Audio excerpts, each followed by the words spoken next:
အားလုံးမင်္ဂလာပါဒီနေ့မှာဝိညာဉ်တော်ဤအရှိန်ကိုမငြိမ့်စေနဲ့ဆိုရယ်ဖခင်ရဲ့နှုတ်ကပတ်တော်အပြင်အနှဲငယ်ဝေငှချင်ပါတယ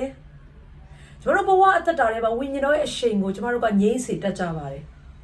်ဝိညာဉ်တော်ရဲ့အရှိန်ဆိုတဲ့အရာကကျွန်တော်တို့ဘဝတက်တာထဲမှာတန်ရှင်တော်ဝိညာဉ်တော်ဖခင်ရဲ့လှုပ်ဆောင်ပေးခြင်းတန်ရှင်တော်ဝိညာဉ်တော်ဖခင်ရဲ့လမ်းပြခြင်းတန်ရှင်တော်ဝိညာဉ်တော်ဖခင်ရဲ့ပို့ဆောင်ခြင်းတန်ရှင်တော်ဝိညာဉ်တော်ဖခင်ကသူ့ရဲ့တကိုးအပြင်သူ့ရဲ့အစွမ်းအပြင်ကျွန်တော်တို့အထဲမှာလှုပ်လာတဲ့အခါမှာကျွန်တော်တို့အထဲမှာတဘာဝလွန်ကိုကလှုပ်ဆောင်တဲ့အရာမဟုတ်ဘဲနဲ့ဖခင်ရဲ့တကိုးဖခင်ရဲ့အရှိန်ကကျွန်တော်တို့အထဲမှာနေရာယူလှုပ်ဆောင်လာတဲ့အခါမှာကျွန်တော်တို့အသက်တာထဲမှာများစွာသောကောင်းကြီးမင်္ဂလာတွေကိုမြင်တွေ့ရတယ်။အသီးသီးတဲ့အသက်တာဖြစ်လာတယ်။ကျွန်တော်တို့အသက်တာအပြင်လူတွေဟာကောင်းကြီးခံစားရတယ်။ကျွန်တော်တို့ရဲ့အသက်တာအပြင်လူတွေဟာဖခင်ရဲ့အေးမွေတဲ့စကားကိုကြားရပြီးတော့ဖခင်ရဲ့အသက်ရှင်ခြင်းကောင်းမြတ်ခြင်းကိုမြင်တွေ့လာရပါတယ်။ဒါဆိုရင်အဲ့ဒီအရာကိုကျွန်တော်တို့ဘဝအသက်တာတွေမှာလှုပ်ဆောင်ပေးခြင်းကတန်ရှင်သောဝိညာဉ်တော်ဖခင်ဖြစ်ပါတယ်။ဒါကြောင့်မလို့ဟေရှာယကျမ်းထဲမှာပြောထားလဲဆိုရင်ဝိညာဉ်တော်ဟာတဲ့သင်တို့အပေါ်မှာဆင်းသက်လာတဲ့အခါမှာတဲ့တောဟာအသီးနှံများတဲ့တောအုပ်ကဲ့သို့၎င်းဖြစ်ရမယ်။ကျွန်တော်တို့ဘဝအသက်တာထဲမှာတကယ်ကိုအသီးသီးတဲ့အသက်တာကောင်းမွန်ပြည့်စုံတဲ့အသက်တာချိုမြိန်တဲ့အသက်တာကျွန်တော်တို့အသက်တာအပြင်လူတွေရဲ့အသက်တာထဲမှာကောင်းကြီးဖြစ်စေတဲ့အသက်တာကိုဘယ်အချိန်မှမြင်တွေ့ရလဲဆိုရင်ဝိညာဉ်တော်တက်ရောက်လာတဲ့အခါမှာဝိညာဉ်တော်ကကျွန်တော်တို့အထဲကနေအလုံးလုံးလာတဲ့အခါမှာအဲ့ဒီအရာကိုကျွန်တော်တို့မြင်တွေ့ရတာဖြစ်ပါတယ်။ဒါကြောင့်မလို့အဲ့ဒီဝိညာဉ်တော်ရဲ့လှုပ်ဆောင်ခြင်းကိုကျွန်တော်တို့အသက်တာထဲမှာကန့်သက်ခြင်းရက်တန့်ခြင်းမရှိဖို့ရန်အတွက်အရေးကြီးပါတယ်။ဘုရားကပြောလဲဆိုရင်တစ်သက်ခန်းကြီး9အငယ်19မှာဝိညာဉ်တော်၏အရှိန်ကိုမငြိမ့်စေကြနဲ့။ကျွန်တော်တို့အထဲမှာဝိညာဉ်တော်ရဲ့အရှိန်ကိုမငြိမ့်ဖို့ရန်အတွက်ကျွန်တော်တို့အဲ့ဒီမီးတောက်ကိုအမြဲတမ်းတောက်လောင်ဖို့ရန်အတွက်ပြင်ဆင်ဖို့လိုအပ်ပါတယ်။ဒီယစ်ပရောဟိတ်တွေကိုဘုရားကမှာထားလဲဆိုရင်မင်းတို့ရဲ့ယစ်ပလင်မီးကိုဘယ်တော့မှမငြိမ့်စေနဲ့ပြောရရင်ဖះကိုကိုးကွယ်ခြင်းနဲ့ဆိုင်တဲ့အရာဖះသခင်ကိုပူဇော်ခြင်းနဲ့ဆိုင်တဲ့အရာဖះသခင်ရှေ့မှာနော်ရစ်ပူဇော်တဲ့အခါမှာကျွန်တော်ရဲ့အပြစ်တွေကိုနောင်တရပြီးတော့ဖះသခင်စီမှာတိုးဝင်ရပါတယ်ကျွန်တော်ရဲ့အသက်တာကနော်လိုအပ်ချက်တွေအများနဲ့ရှိနေတဲ့အသက်တာဖြစ်တဲ့နော်ဖះရဲ့နောက်ကိုလိုက်ဖို့ရတဲ့အများနဲ့ညှင်းဆန်တတ်တဲ့သဘောတဘာဝရှိတယ်အဲ့ဒီအခါမှာဖះသခင်ရှေ့မှာအများနဲ့အိုးကိုရောသမီးဟာမစုံလင်ဘူးတိုးတော်လေးကိုရောဖះကသမီးကိုစုံလင်စေတယ်ဘုရားခင်ရှေ့မှာအမြဲတမ်းကျမတို့ကတိုးဝင်တက်ဖို့အရင်အရေးကြီးပါတယ်။အဲ့ဒီမီးဟာကျမတို့ဘဝတက်တာတွေမှာငြိမ်းသွားတဲ့အခါမှာကျမတို့ကဘုရားခင်တို့အမှုမဆောင်ချင်တော့ဘူး။ဘုရားကြောင့်သွားရတဲ့အရာတွေကျမတို့ညှင်းဝေးလာတယ်။လူတွေနဲ့မိတ္တဟာရဖွဲ့တဲ့အရာတွေကိုကျမတို့မလုပ်ချင်တော့ဘူး။ပေးကမ်းတဲ့အရာတွေကိုကျမတို့ရက်တန့်ချင်တယ်။ဆယ်ဘိုးတို့ထိတ်ရတဲ့အရာတွေကိုတာဝန်တစ်ခုလိုကျမတို့ဖြစ်လာတယ်။ဘုရားရဲ့နှုတ်ကပတ်တော်နဲ့ဆိုင်တဲ့အရာတွေကိုကျမတို့ကမလိုက်လျှောက်ချင်တော့ဘူး။ဖျားထက်လူတွေကိုကြည်ရင်လည်းကျမတို့ရဲ့အထဲမှာတောက်လောင်ခြင်းတွေတဖြည်းဖြည်းနဲ့ရောကြလာတယ်။အဲ့ဒီဝိညာဉ်တော်ဖျားရဲ့အရှိန်ဟာကျမတို့အထဲမှာတဖြည်းဖြည်းရောကြလာတဲ့အခါမှာဝိညာဉ်တော်ဖျားကကျမတို့အထဲကနေကျမတို့အားဖြင့်အလုံးလုံးလို့မရတော့ဘူး။ဒါကြောင့်မလို့ကျမတို့အထဲမှာဖျားခင်လှုပ်ဆောင်ခြင်းနဲ့ဖျားရဲ့အကြံစီနဲ့အလိုတော်ဟာပြည့်စုံခြင်းမရှိတော့ဘူး။ဘယ်အချိန်မှလဲဆိုရင်ကျမတို့ရဲ့ဝိညာဉ်မီးငြိမ်းသွားတဲ့အချိန်မှာဖြစ်ပါတယ်။ကျမတို့ကိုးကွယ်တဲ့ဖျားကအမြဲတမ်းတောက်လောင်နေသောဖျားဖြစ်တယ်ဆိုတော့ကျမတို့နားလည်ဖို့လိုအပ်ပါတယ်ဟေပြဲခန်းကြီး7အငယ်29ထဲမှာလေဖျားခင်ဟာလောင်တော်မီးဖြစ်တယ်လောင်တော်မီးဆိုတဲ့အရာကဖျားရဲ့တဘာဝဖျားရဲ့ဖြစ်ခြင်းကိုဆိုလိုနေခြင်းဖြစ်ပါတယ်ဖျားရဲ့တဘာဝကအမြဲတမ်းတောက်လောင်နေတယ်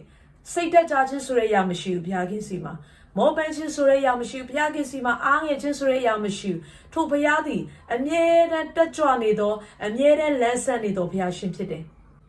်လူသားတွေအမြဲတမ်းကြံစီပေးနေတော်ဘုရားခင်ဖြစ်တယ်။လူသားတွေလို့ပြောတဲ့အခါမှာအယံကိုဝေးပါသေးတယ်။တင့်အတွက်ဘုရားခင်ဟာအမြဲတမ်းအကောင်းဆုံးကိုကြံစီပေးနေတော်ဘုရားရှင်ဖြစ်တယ်။တင့်အတွက်အမြဲတမ်းဘုရားခင်အလုံးလုံးနေတော်ဘုရားခင်ဖြစ်ပါတယ်။ဒီခါလေးမှာကျွန်တော်တို့ဘဝတက်တာတွေမှာဘုရားခင်အလုံးမလုံးတော့လို့ခံစားရတဲ့ချိန်တွေများစွာရှိတယ်။ဆူတောင်းတဲ့အခါမှာလည်းအိုးဘုရားခင်ကနားမညောင်းတော့ဘူး။ငါပြောတဲ့တန်ကိုဘုရားခင်ကြားသိရဲ့လားဆိုပြီးကျွန်တော်တို့စဉ်းစားတတ်တယ်။ဒါပေမဲ့အဲ့ဒီလိုတော့ဘုရားခင်အလုံးမလုံးဘူးလို့ထင်နေတဲ့အချိန်မှာပင်လေဘုရားခင်ကအမြဲတမ်းအလုံးလုံးတော်ဘုရားရှင်ဖြစ်တယ်။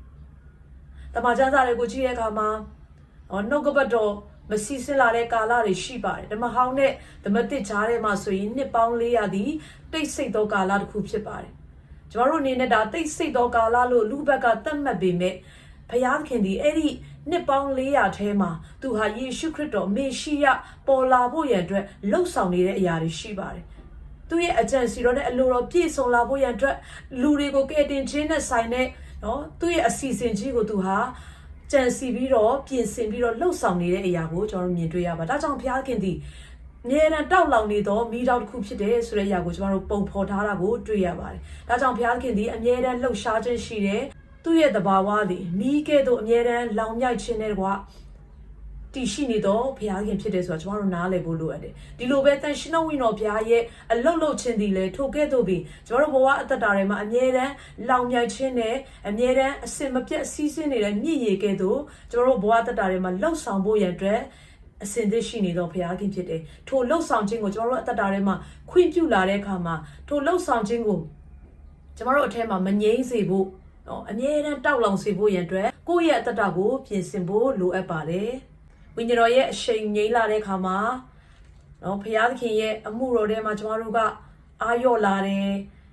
ခါလေးမှာအမှုတော်ဆောင်နေပင်လေအမှုဆောင်တယောက်ဖြစ်ပေမဲ့ကျွန်တော်တို့ကထုံတန်းစင်လာတဲ့မှာကျွန်တော်တို့ကနော်ပုံမှန်လုပ်နေကြငါဒီနေ့ဒါလုပ်ရမှာမို့လို့ငါအိမ်တွေကိုလိုက်ပြီးဆူတောင်းပေးရမှာမို့လို့ငါဘုရားကျောင်းမှာတရားဟောရမှာမို့လို့ငါကလေးတွေကိုသင်ပေးရမှာမို့လို့စသဖြင့်ကျွန်တော်တို့ကနော်ဝိညာဉ်တော်ရဲ့လမ်းပြခြင်းနဲ့မဟုတ်တော့ဘဲနဲ့ကိုယ့်ရဲ့အတွေးခေါ်နော်ကောင်းတယ်ဆိုတဲ့အရာတွေထုံနှန်းစင်လာဆိုတဲ့အရာတွေထဲမှာကျွန်တော်တို့ကသွားရင်နဲ့အဲ့ဒီဝိညာဉ်တော်ရဲ့အရှိန်ဟာတဖြည်းဖြည်းရောကျလာပြီးတော့နောက်ဆုံးမှရက်တန့်သွားတဲ့အခြေအနေတွေကိုမြင်တွေ့ရပါတယ်အသင်းတော်တွေရဲ့တမိုင်းကိုကြည့်တဲ့အခါမှာအသင်းတော်တွေကဘုရားသခင်ကိုကိုးကွယ်ရင်းနဲ့တဖြည်းဖြည်းနဲ့အသင်းတော်တွေဟာခြောက်ကပ်လာတယ်အသင်းတော်တွေမှာလူမရှိတော့ဘူးဘုရားကျောင်းတွေမှာလူမရှိတော့ဘူးဘုရားကျောင်းတွေကဘုရားခင်ကိုကိုးကွယ်တဲ့နေရာထက်တခြားသောလောကအရာတွေဝင်ရောက်လာတယ်ဘုရားကိုကိုးကွယ်ခြင်းနဲ့ဆိုင်တဲ့အရာတွေအဲ့ဒီဗိမာန်တော်တွေထဲမှာမရှိတော့ဘူးဒါကြောင့်မလို့လေယေရှုခရစ်တော်ကအဲ့ဒီဗိမာန်တော်ကိုရောက်လာတဲ့အခါမှာရောင်းဝယ်ဖောက်ကားနေတဲ့အရာတွေလူတွေရဲ့စီးပွားရေးအားဖြင့်လှုပ်ဆောင်နေတဲ့အရာတွေကိုသူကတွန်းလဲပြီးတော့ငါရဲ့ဗိမာန်တော်ငါရဲ့အိမ်ဟာမင်းတို့ကဓမြတွင်ဖြစ်စေကြပြီငါရဲ့ဗိမာန်တော်ဒီဆုတောင်းရအိမ်ဖြစ်ရမယ်လို့ဗိမာန်တော်ရဲ့အရေးချင်းကိုသူပြသနေတယ်ဗိမာန်တော်ဟာဘုရားခင်ကိုကိုးကွယ်ရမယ့်နေရာသားလေးဖြစ်ပါတယ်။ဒါကြောင့်မလို့ဘယ်အချိန်မှာအဲ့ဒီကိုးကွယ်ခြင်းတွေဆုတောင်းခြင်းတွေကရက်တန့်သွားလဲဆိုရင်ကျွန်တော်တို့အထဲမှာဝိညာဉ်တော်ရဲ့အရှိန်ရော့ကျသွားတဲ့အခါမှာအဲ့ဒီအရာတွေကရက်တန့်သွားတာဖြစ်ပါတယ်။တစ်သက်ခန်းကြီး9ငယ်7မှာထိုမှတပါညီကိုတို့သင်တို့တွင်အမှုတော်ကိုဆောင်ရွက်ခြင်းသခင်ဘုရားခွင့်နှင့်အုပ်ဆိုခြင်းတတိပေးခြင်းအမှုကိုပြုသောသူတို့ကိုတိမှတ်၍သူတို့ပြုသောအမှုကြောင့်မေတ္တာစိတ်နှင့်အလွန်ချစ်ခင်လေးမြတ်မိအကြောင်းငါတို့သည်တောင်းပန်ကြ၏အချင်းချင်းအသင့်အတင့်နေကြလော့နှုတ်ကသာဝိညာဉ်တော်တစ်ချိန်လုံးပြောပြီးပဲလူတွေနဲ့လည်းအစင်မပြေဘူးတစ်ချိန်လုံးပြဿနာဖြစ်နေတယ်နော်ဘလောက်ပဲဝိညာဉ်တော်ပြောပါစေသူရဲ့အသက်တာထဲမှာဝိညာဉ်တော်ရဲ့လှုပ်ဆောင်ခြင်းတွေကိုကျွန်တော်မမြင်တွေ့ရအောင်ဝိညာဉ်တော်ရဲ့အရှိန်ကိုကျွန်တော်မမြင်တွေ့ရအောင်ဒါကြောင့်ဝိညာဉ်တော်ရဲ့အရှိန်ဟာဘယ်လိုအချိန်မှာတက်ရောက်လာလဲဆိုရင်ဘုရားရဲ့အမှုဆောင်ခြင်းအတူတကွပေါင်းစည်းခြင်းလူတွေနဲ့အသင့်တင့်နေတဲ့အခါမှာအဲ့ဒီဝိညာဉ်တော်ရဲ့အရှိန်ရှိနေပါလားဝိညာဉ်တော်လှုပ်ဆောင်နေပါလားဆိုတဲ့အရာကိုကျွန်တော်တို့နားလည်ရပါတယ်ဒါကြောင့်တမန်တော်9ငယ်31ကိုကျွန်တော်တို့ကြည့်တဲ့အခါမှာအသင်းတော်တွေဟာတိတ်ဆိတ်နေတယ်အသင်းတော်တွေဟာငြိမ်သက်ခြင်းရှိနေတယ်တိတ်ဆိတ်တယ်လို့ပြောတဲ့အခါမှာနော်ဘုရားကိုမကိုးကွယ်တော့တဲ့အခြေအနေကိုပြောတာမဟုတ်ပါဘူးတယောက်နဲ့တယောက်အငြင်းပွားခြင်းတွေမရှိဘူးတယောက်နဲ့တယောက်နာကျင်ခြင်းတွေမရှိဘူးချစ်ချင်းမေတ္တာနဲ့တလုံးတဝါတွေဖြစ်ခြင်းတွေမှာတမန်တော်ရဲ့အဆုံးအမတွေမှာသူတို့ပျော်မွေ့ကြတယ်ဝိညာဉ်တော်ရဲ့အဆုံးအမတွေမှာသူတို့ပျော်မွေ့ကြတယ်အသင်းတော်တွေဟာတိုးပွားခြင်းရှိလာတယ်အဲ့ဒီအရာကိုငြိမ်သက်ခြင်းငြိမ်ဝှက်ခြင်းလို့ကျွန်တော်တို့ပြောခြင်းဖြစ်တယ်ဒါကြောင့်မလို့ဘယ်အချိန်မှာအဲ့ဒီငြိမ်ဝှက်ခြင်းနဲ့တိုးပွားခြင်းဖြစ်လာလဲဆိုရင်ဝိညာဉ်တော်သူတို့ရဲ့အထဲမှာနေရာရလာတဲ့အခါမှာအသင်းတော်တွေဟာတိုးပွားခြင်းကိုကျွန်တော်တို့မြင်တွေ့ရတယ်တင်းရဲ့အသင်းတော်ဟာကွဲပြားခြင်းရှိနေပြီတယောက်နဲ့တယောက်ခြေလောင်တဲ့အတန်တွေထွက်လာပြီးတယောက်နဲ့တယောက်အပြစ်တင်ခြင်းတွေရှိလာပြီးတယောက်နဲ့တယောက်ခွင့်မလွတ်နိုင်ခြင်းတွေနာကျင်ခြင်းတွေရှိလာပြီးဆိုရင်တန်ရှင်တော်ဝိညာဉ်တော်ပြရဲ့အရှိန်ဟာမကြခင်မှာငြိမ်းတော့မယ်ဆိုတဲ့အရာကိုကျွန်တော်တို့တတိချက်ဖို့လိုအပ်ပါတယ်ဒါကြောင့်ချက်ချင်းပဲကျွန်တော်တို့ဝင်ချလက်ဝိညာဉ်တော်ထဲမှာကျွန်တော်တို့စီးလုံးခြင်းတွေကအတူရှိနေဖို့ရန်အတွက်အရန်အရေးကြီးပါတယ်ဘယ်အချိန်မှာအဲ့ဒီဝိညာဉ်တော်ရဲ့ကြီးမားတဲ့အရှိန်ကိုမြင်တွေ့ရလဲဆိုရင်တမန်တော်ခန်းကြီးတစ်ကနေကျွန်တော်တို့ကြည့်တဲ့အခါမှာမေတော်မာရီနဲ့တကွညီတော်တွေတပည့်တော်တွေဟာအဲ့ဒီယေရုရှလင်မြို့ရဲ့အထက်ခန်းမှာတညီတညွတ်တဲ့သူတို့ဆုတောင်းပြီးစောင့်နေတဲ့အခါမှာအဲ့ဒီဝိညာဉ်တော်ရဲ့ကြီးမားတဲ့အရှိန်ကိုသူတို့အလယ်မှာမြင်တွေ့ရတာဖြစ်တယ်။ဘ ဘယ်ချိန်မှလဲဆိုရင်ဆုတောင်းတဲ့အချိန်မှာဖြစ်တယ်ဘယ်ချိန်မှလဲဆိုရင်ညီညွတ်ခြင်းနဲ့တကွာတယောက်နဲ့တယောက်ကွဲပြားခြင်းမရှိတဲ့အခါမှာအဲ့ဒီဝိညာဉ်တော်ရဲ့ကြီးမားစွာတွန်းလောင်းခြင်းကိုသူတို့မြင်တွေ့ရတာဖြစ်တယ်ဒါကြောင့်မလို့ကျွန်တော်တို့ရဲ့ဘဝအသက်တာတွေမှာဝိညာဉ်တော်အရှိန်ကိုရောက်လာဖို့ရတဲ့အတွက်ညီညွတ်ခြင်းရှိဖို့အရန်လိုအပ်ပါတယ်ကျမတို့အသင်းတော်တွေကဝိညာဉ်တော်အပြင်တိဆောက်ခြင်းရှိလာတယ်အသင်းတစ်ဆိုတဲ့တယောက်နဲ့တယောက်မျှတခြင်းချစ်ချင်းမြတ်တာဆိုတဲ့အရာကိုအဲ့ဒီအသင်းတော်တွေမှာမြင်တွေ့ရတယ်နောက်တစ်ခုကခေါင်းဆောင်တွေတမန်တော်တွေကသူ့ရဲ့အသင်းတော်တွေမှာသတိပေးခြင်းဆုံးမခြင်းတွင်တင်ခြင်းဆိုတဲ့အရာတွေကိုအမြဲတမ်းတွေ့ရတယ်ဒါကြောင့်မလို့ခေါင်းဆောင်များကနှုတ်ကပတ်တော်တွေကိုဝင်ငှားတဲ့အခါမှာတွင်တင်တဲ့အခါမှာအချိုတွေကိုပဲကျမတို့ကြွေးဖို့မဟုတ်ပါသူတို့ရဲ့အတ္တတွေမှာဆုံးမခြင်းတွေအပြစ်နဲ့ဒုစရိုက်နဲ့ဆိုင်တဲ့အရာတွေကိုနောင်တရလာဖို့ရန်အတွက်သူတို့အထက်မှာမာယွန်းတဲ့အတွေးခေါ်တွေစိတ်နဲ့သဘောထားတွေကိုပြုပြင်ပေးဖို့ရန်အတွက်အရန်ကိုလိုအပ်ပါတယ်ဒါမှသာလျှင်အသင်းတော်သည်စီးလုံးခြင်းထဲမှာတလုံးတော်ရဲ့ရှေ့ကိုခြိတက်နိုင်မှာဖြစ်ပါတယ်တစ်သက်ခန်းကြီး9ငယ်14ကနေကြည့်တဲ့အခါမှာတပန်တုံညီကိုတို့မတရားစွာပြုသောသူတို့ကိုသတိပေးကြလော့စိတ်ငယ်သောသူတို့ကိုအားပေးကြလော့အားနည်းသောသူတို့ကိုထောက်မကြလော့ခတ်သိမ်းသောသူတို့အားရှည်သောစိတ်ရှိစေကြလော့ကျွန်တော်တို့ဒီနေရာမှာအဲ့ဒီဝိညာဉ်တော်ရဲ့အရှိန်ကိုကျွန်တော်တို့အထဲမှာရောက်ရှိလာဖို့ရန်အတွက်ကျွန်တော်တို့ကဖခင်ရဲ့အလိုတော်နဲ့မညီတဲ့ຢာတွေကိုသတိပေးခြင်းဆုံးမခြင်းတွင်တင်ခြင်းတွေကိုပြုဖို့လိုအပ်တယ်အားငယ်တဲ့သူတွေကိုကျွန်တော်တို့အားပေးထောက်မဖို့လိုအပ်တယ်ပြီးတော့နော်စိတ်ရှည်စွာနဲ့လူတွေကိုပြုစုခြင်းလူတွေကိုအားပေးခြင်းဆွဲခေါ်ခြင်းဆိုတဲ့ຢာတွေကအသင်းတော်ထဲမှာလိုအပ်ပါတယ်အဲ့ဒီအခါမှာဝိညာဉ်တော်ရဲ့အရှိန်ကိုကြီးမားစွာကျွန်တော်တို့မြင်တွေ့ရမှာဖြစ်ပါတယ်အငယ်15မှာသူတို့ဘာ၌ဘယ်သူမျှရန်တုံမမူစေခြင်းကသတိပြု၍အချင်းချင်းတို့၌၎င်းခတ်သိမ်းသောသူတို့၌၎င်းကာလအစဉ်ကြိုးစား၍ယေရှုပြုကြလော့ယေရှုပြုခြင်းဆိုတဲ့အရာကလည်းဝိညာဉ်တော်ရဲ့အရှိန်ကိုတိုးမြင့်စေတဲ့အရှိန်ကိုမငြိမ်းစေတဲ့အရာတစ်ခုဖြစ်ပါတယ်တယောက်နဲ့တယောက်ယေရှုပြုခြင်းတွေရှိလာတယ်အဲ့ဒီယေရှုပြုခြင်းဆိုတဲ့အရာနောက်ွယ်မှာချစ်ချင်းမြတ်တာနဲ့လှုပ်ဆောင်ပေးခြင်းတွေရှိလာတယ်တယောက်အားနေတဲ့ခါမှာတယောက်ရဲ့ကူညီမဆခြင်းနော်တယောက်ရဲ့ဘေးကန်းခြင်းတွေရှိလာမယ်ကူညီခြင်းတွေရှိလာမယ်အဲ့ဒီအခါမှာဝိညာဉ်တော်ဟာအသင်းတော်တွေမှာပျော်မွေ့လာတယ်ဝိညာဉ်တော်ဟာသူလှုပ်ဆောင်ပေးရတဲ့သူ့ရဲ့ကဏ္ဍမှာအရှိန်အဟုန်နဲ့လှုပ်ဆောင်လာတဲ့အရာကိုကျွန်တော်တို့မြင်တွေ့ရတာဖြစ်ပါတယ်အဲ့ဒီလိုလှုပ်ဆောင်ခြင်းတွေဟာကျွန်တော်တို့အထဲမှာကြိုးစားပြီးလှုပ်ဆောင်ဖို့အရေးကြီးတယ်တခါလေမှာနော်ကျွန်တော်တို့ကဖျားကို focus မလုပ်တဲ့အခါမှာလူတွေကိုပဲကြည့်တဲ့အခါမှာအိုးဒီလူကတော့ဒီလိုဖြစ်တယ်ငါကတော့ကူညီရတယ်ငါကိုတော့မကူညီဘူးအိုးငါကိုတော့ဂရုမစိုက်ဘူးဆိုတော့ကျွန်တော်တို့အထဲမှာကိုယ်ပြားခြင်းတွေကအဲ့ဒီအချိန်မှာရောက်လာတယ်လူကအယောက်20လောက်ရှိတယ်အထက်မှာအဖွဲ့က9အဖွဲ့လောက်ရှိနေတယ်ဒါမှမဟုတ်လဲလူများတယ်ဒါပေမဲ့အဖွဲ့တွေကအဖွဲ့များဆိုတော့ကိုယ်ပြားနေတယ်ဆိုရင်ဝိညာဉ်တော်ရဲ့အရှိန်ကိုကျွန်တော်တို့ဘယ်တော့မှမြင်တွေ့ရမှာမဟုတ်ဝိညာဉ်တော်ရဲ့လှုပ်ဆောင်ခြင်းကိုကျွန်တော်ရဲ့အသင်းတော်တွေမှာကျွန်တော်ရဲ့အဖွဲ့အစည်းတွေမှာမြင်တွေ့ရမှာမဟုတ်ပါဘူးဒါကြောင့်မလို့ကျွန်တော်တို့ဟာတယောက်နဲ့တယောက်ကျေးဇူးပြုခြင်းချစ်ချင်းမြတ်တာခွင့်လွှတ်ခြင်းရန်တုံမမူခြင်းအပြည့်ညင်းစွာပြုပြင်ခြင်းဆိုတဲ့အရာတွေကကျွန်တော်တို့ရဲ့မိသားစုတွေအသင်းတော်တွေမှာလိုအပ်တဲ့အရာတစ်ခုဖြစ်ပါတယ်အငယ်16မှာအစင်မပြတ်ဝမ်းမြောက်ခြင်းရှိကြလော့မချမလဲဆုတောင်းပတနာပြုကြလော့အရာရာ၌ကျေးဇူးတော်ကိုချီးမွမ်းကြလော့အကြောင်းမူကားသင်တို့သည်ထိုသို့ကျင့်စေခြင်းကယေရှုခရစ်၌ဘုရားခင်လိုတော်ရှိ၏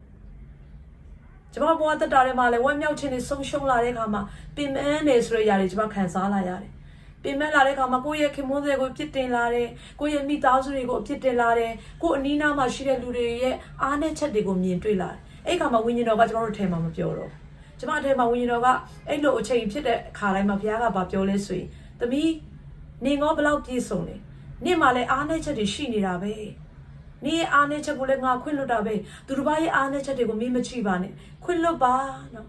အဲ့ဒီအားနည်းချက်ကိုမမြင်နဲ့အားသာချက်ကိုပဲမင်းကြည့်ပါဦးဘုရားကအဲ့လိုပြောလာတဲ့အခါမှာကျမရဲ့တော့ဆုံးရှုံးသွားတဲ့ဝမ်းမြောက်ခြင်းတွေကပြန်ပြီးတော့အသက်ရှင်လာတယ်ဝမ်းမြောက်ခြင်းရှိတဲ့အခါမှာဝိညာဉ်တော်ကကျမတို့အထဲမှာတကယ်ကိုတော့မြည်ရည်ကဲ့သို့စီးဆင်းနေပြီးတော့ကျမတို့အမှုဆောင်တဲ့အခါမှာကျမတို့အားဖြင့်လူတွေရဲ့အသက်တာတွေမှာလွတ်ချင်းခွင့်ကောင်းခြင်းမင်္ဂလာတွေစီးဆင်းလာပါတယ်နှုတ်ကပတ်တော်ကောင်းခြင်းမင်္ဂလာတွေစီးဆင်းလာပါတယ်ဒါကြောင့်ဝမ်းမြောက်ခြင်းကလည်းဝိညာဉ်တော်ရဲ့အရှိန်ကိုတိုးမြင့်စေတဲ့အရာတစ်ခုဖြစ်တယ်စာတန်ကလည်းဝမ်းမြောက်ခြင်းကိုခိုးယူခြင်းတယ်အခြေအနေတွေအားဖြင့်ပတ်ဝန်းကျင်အားဖြင့်ကြားလိုက်ရတဲ့စကားတွေအားဖြင့်လူတွေရဲ့အသက်တာအပြင်ကျွန်တော်တို့အထဲမှာအဲ့ဒီဝမ်းမြောက်ခြင်းတွေကိုခိုးယူလာတဲ့အခါမှာကျွန်တော်တို့ကပြန်ပြီးတော့ဝမ်းမြောက်ခြင်းကိုရွေးချယ်ပြီးတော့ဝမ်းမြောက်လာတဲ့အခါမှာဝိညာဉ်တော်ကကျွန်တော်တို့အထဲမှာပျော်လာတယ်ဝိညာဉ်တော်ကကျွန်တော်တို့အထဲမှာအလုတ်လုတ်လာတာဖြစ်ပါတယ်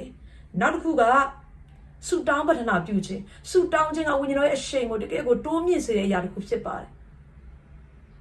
ဝိညာဉ်ဘာသာစကားအပြင်ကျွန်တော်ဆုတောင်းတဲ့အခါမှာကျေးဇူးတော်ချီးမွမ်းတဲ့အခါမှာလူတွေအတွက်ဆုတောင်းပေးလာတဲ့အခါမှာအထဲမှာဝိညာဉ်တော်ဟာပျော်မွေ့လာဝိညာဉ်တော်ကအလုံးလုံးလာတယ်ကျွန်တော်မကြားဘူးတဲ့အရာတွေကျွန်တော်အထဲမှာခံစားနေရတဲ့ခံစားချက်တွေကိုဝိညာဉ်တော်ကပြုပြင်လာတယ်ဆုတောင်းခြင်းနဲ့သွားတဲ့အခါမှာဆုတောင်းလာတဲ့အခါမှာဝိညာဉ်တော်ကကျွန်တော်အထဲမှာအလုံးလုံးလာတာဖြစ်ပါတယ်နောက်တစ်ခုကဝိညာဉ်တော်ကျွန်တော်တို့ထဲမှာဝိညာဉ်တော်ရဲ့အရှိန်ကိုတာပြီးတိုးမြင့်စေတဲ့အရာတစ်ခုဟာကျေးဇူးတော်ချီးမွမ်းခြင်းဖြစ်ပါတယ်ဝိညာဉ်တော်ကျွန်တော်တို့ထဲမှာကြီးမားစွာလှုပ်ဆောင်စေခြင်းနဲ့ဆိုရင်သင်ဟာကျေးဇူးတော်ကိုချီးမွမ်းခြင်းနဲ့ဘုရားသခင်ရှေ့မှာအမြဲတမ်းတိုးဝေပါဘုရားခင်ပေးထားတဲ့သင်ရဲ့အသက်တာထဲမှာကောင်းမြတ်ခြင်းတွေကိုရေတွက်ပြီးတော့ချီးမွမ်းကြည့်ပါကျေးဇူးတော်ချီးမွမ်းခြင်းမှာတကယ်ကိုတကိုးပါတယ်ကိုယ်မှာမရှိတဲ့အရာတွေကိုရေတွက်လာတယ်ကိုမပြည့်စုံတဲ့ຢာတွေသူများမပြည့်စုံတဲ့ຢာတွေကိုရေတွက်လာတဲ့အခါမှာတဖြည်းဖြည်းနဲ့လူဟာအာရော့လာဝိညာဉ်ကအာရော့လာဒါပေမဲ့ဘုရားရဲ့ကောင်းမြတ်ခြင်းတွေကိုယ့်ရဲ့အတ္တတာမှာဘုရားခင်ပေးထားတဲ့အရာတွေများစွာရှိပါတယ်ဒီအရာတွေကိုတစ်ခုပြီးတစ်ခုရေတွက်လိုက်တဲ့အခါမှာကျွန်တော်တို့ထဲမှာတန်ရှင်တော်ဝိညာဉ်တော်ဘုရားရဲ့နေရာယူခြင်းနဲ့ဝမ်းမြောက်ခြင်းနဲ့တန်ရှင်တော်ဝိညာဉ်တော်ဘုရားလှုပ်ဆောင်တဲ့စိတ်အားကြီးခြင်းတွေဝမ်းမြောက်ခြင်းနဲ့ငြိမ်သက်ခြင်းတွေဟာတိုးပွားလာတဲ့အရာကိုတွေ့ရပါတယ်နောက်ဆုံးအနေနဲ့ကျွန်တော်တို့ဘဝအတ္တတာတွေမှာဝိညာဉ်တော်ရဲ့အရှိန်ကိုမငြိမ်းစေဖို့ရန်အတွက်ကျွန်တော်တို့ဒီဖခင်ရဲ့အမှုဆောင်ခြင်းထဲမှာသွားလာတဲ့အခါမှာလူတွေနဲ့အသက်ရှင်တတ်ဖို့အရန်ရည်ကြီးပါတယ်ကိုယ့်ရဲ့ခေါင်းဆောင်တွေပြောတဲ့စကားတွေကိုနာခံလိုက်လျှောက်ခြင်းအပြင်ခေါင်းဆောင်တွေရဲ့ဆုံးမခြင်းတွေကိုနားထောင်ခြင်းအပြင်ပြုပြင်ခြင်းတွေကိုနားထောင်ခြင်းအပြင်သွားလာတတ်ဖို့အရန်ရည်ကြီးပါတယ်နောက်တစ်ခုကအချင်းချင်းကိုကျေးဇူးပြုခြင်းတိဆောက်ပေးခြင်းတိုက်တွန်းခြင်းခွန်အားပေးခြင်းဆိုတဲ့အရာတွေကျွန်တော်တို့ရဲ့အဖွဲ့အစည်းတွေတင်းတော်ထဲမှာလှုပ်ဆောင်တတ်ဖို့အရန်ရည်ကြီးပါတယ်နောက်တစ်ခုကဝမ်းမြောက်ခြင်းကိုမဆုံးရှုံးဖို့ဝမ်းမြောက်ခြင်းရှိတဲ့အခါမှာတန်ရှင်တော်ဝိညာဉ်တော်ဘုရားရဲ့ကျွန်တော်တို့အထဲမှာပြုပြင်ခြင်းနဲ့လှုပ်ဆောင်ခြင်းကိုတာယူမြင်တွေ့လာရမှာဖြစ်တယ်နောက်တစ်ခုကဆုတောင်းခြင်းအရန်ရည်ကြီးတယ်ဆုတောင်းခြင်းကကျွန်တော်တို့လှုပ်ဆောင်မဲ့အရာကိုဝိညာဉ်တော်ဘုရားကကူညီပြီးတော့အဲ့ဒီဝိညာဉ်တော်ဘုရားရဲ့လှုပ်ဆောင်ခြင်းအသီးနဲ့များစွာကျွန်တော်တို့အထဲမှာမြင်တွေ့လာစေတဲ့အရာကျွန်တော်တို့ရဲ့အမှုဆောင်ခြင်းရဲ့အသီးနဲ့များစွာကိုမြင်တွေ့လာစေတဲ့အရာကဆုတောင်းခြင်းတစ်ခုသာလျှင်ဖြစ်ပါတယ်နောက်ဆုံးကတော့ဂျေဇုတော်ချီးမွမ်းခြင်းဖြစ်တယ်။ဘာကြောင့်လဲဆိုရင်ကျွန်တော်တို့ရဲ့ခန္ဓာကိုယ်ကတန်ရှင်တော်ဝိညာဉ်တော်ဘုရားကျင်းဝတ်တဲ့ဗိမာန်ဖြစ်တယ်။ကျွန်တော်တို့ကညီးတွားခြင်းတွေနဲ့ပဲတစ်ချိန်လုံးနှုတ်ရှာကနေပြောနေမယ်ဆိုရင်ဝိညာဉ်တော်ကကျွန်တော်တို့ထဲမှာပြောမှာမဟုတ်။ဒါပေမဲ့ကျွန်တော်တို့ကဘုရားကိုချီးမွမ်းခြင်းနဲ့အမြဲတမ်းမီးကိုတောက်လောင်စေတဲ့အခါမှာဝိညာဉ်တော်ကကျွန်တော်တို့အထဲမှာပျော်မွေ့လာတယ်။ဝိညာဉ်တော်ကကျွန်တော်တို့ထဲမှာလှုပ်ရှားလာတယ်။ဝိညာဉ်တော်ကကျွန်တော်တို့ထဲမှာကျွန်တော်တို့အသက်တာအဖြစ်ဘုရားသခင်ရဲ့နမိတ်လက္ခဏာတွေဘုရားရဲ့ကောင်းမြတ်ခြင်းတွေဖခင်ရဲ့အသက်ရည်စီးထွက်လာပြီးတော့လူတွေအတွက်ကောင်းချီးဖြစ်လာတယ်အသီးနဲ့များစွာတည်လာတယ်အသီးမတည်တဲ့ခရိယန်အသက်တာမဟုတ်ဘဲနဲ့အသီးသီးချင်းအပြင်အဲ့ဒီအသီးတွေကိုလူတွေကစားသုံးတဲ့အခါမှာလွတ်မြောက်ခြင်းတွေဖြစ်လာတယ်ဝမ်းမြောက်ခြင်းတွေဖြစ်လာတယ်ကျွန်တော်တို့အမှုဆောင်တဲ့အခါမှာလူတွေကဖခင်ကိုမြင်တွေ့လာရတယ်ဖခင်ရဲ့နိုင်ငံကတဖြည်းဖြည်းကျေပြန့်လာတာဖြစ်တယ်ဒါကြောင့်မလို့တန်ရှင်တော်ဝိညာဉ်တော်ပြောင်းကိုသင်ရဲ့အသက်တာထဲမှာသူ့ရဲ့အရှိန်ကိုမငြိမ်းစေဖို့ရတဲ့ကျွန်တော်တို့ပြင်ဆင်ရအောင်အရှိန်ကိုငြိမ်းစေတဲ့အရာတွေရှိတယ်ဆိုရင်ကျွန်တော်တို့ထဲမှာဖယ်ရှားရအောင်ထိုရစ်ပလင်မီဒီအစင်မြတ်တောက်လောင်တယ်လို့ပဲကျွန်တော်တို့ထဲမှာရှိတဲ့တန်ရှင်တော်ဝိညာဉ်တော်ပြရဲ့မီးတောက်ကိုအမြဲတမ်းတောက်လောင်ပြီးတော့ကျွန်တော်တို့အားဖြင့်ဘုရားရဲ့ဘုန်းတော်ဘုရားရဲ့အလင်းကိုတက်တည်ထင်ရှားနိုင်မှုရန်အတွက်သင်ရဲ့အသက်တာကိုဖျားရှင်ကောင်းကြီးပေးပါစေ။